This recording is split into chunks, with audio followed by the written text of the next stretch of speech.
Sylhet outer স্টেডিয়ামের রাজশাহী বিভাগকে ৪ রানে হারিয়ে প্লে অফ পর্বের খেলার আশা বাঁচিয়ে রেখেছে চট্টগ্রাম বিভাগ।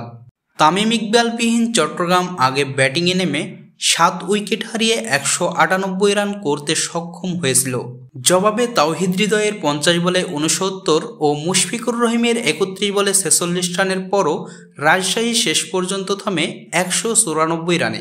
চোটের কারণে ওয়েস্ট ইন্ডিজ সফরে যেতে না পারা মুশফিক ও হৃদয় এই ম্যাচ দিয়েই খেলায় ফিরেছেন। দুজনেই সর্বশেষ খেলেছিলেন আফগানিস্তানের বিপক্ষে নভেম্বরে শারজায় হওয়া ওয়ানডে সিরিজে। কিন্তু জাতীয় দলের দুই ব্যাটসম্যানের প্রত্যাবর্তনের দিনেও আসরের প্রথম পর্ব থেকে বিদায়ের দোরগোড়ায় পৌঁছে গেছে রাজশাহী। প্রথম ম্যাচ জয়ের পর টানা ৪ হারে পয়েন্ট তালিকার ৭-এ নেমে গেছে উত্তরবঙ্গের দলটি। আর আজকের জয়ে ৬ পয়েন্ট নিয়ে ৩-এ উঠে আসা চট্টগ্রাম প্লে অফে খেলার সম্ভাবনা অনেকটাই টিকিয়ে রেখেছে।